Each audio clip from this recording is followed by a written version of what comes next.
Racism exists. Discrimination exists.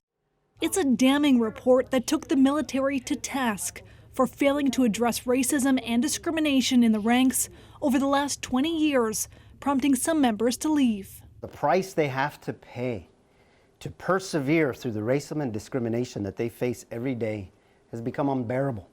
But the report says some members with ties to extremism were allowed to stay.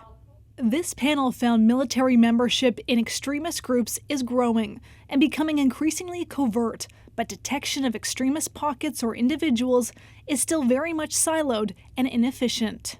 Canadian Armed Forces and Department of National Defence still don't know enough about these groups, who they are, where they are, how they're affecting recruiting. The report was triggered by a CBC News investigation in 2020. It revealed international allies had warned Canada years earlier about the far-right activities of reservist Eric Migland, who called the Prime Minister a treasonous bastard online. But the Army allowed him to continue to serve until last spring.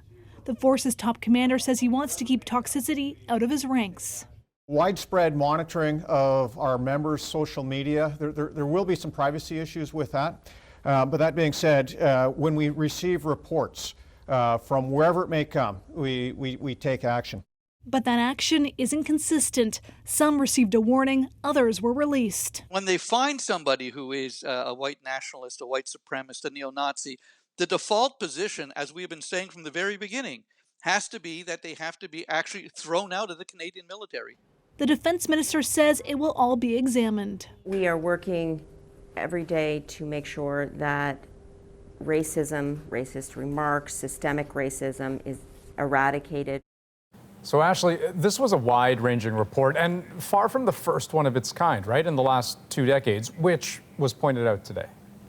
Exactly, Andrew. This panel said there have been more than 40 other panels and boards over those years with more than 250 recommendations to tackle racism and discrimination in the ranks, and found that they're not being tracked, measured, or taken seriously. Some have been shelved, others poorly implemented or disregarded altogether. Now, while this report did have recommendations, the panel said that the military didn't need them. It already knows what to do. What it needs now is the will to do it. Ashley Burke, thank you very much.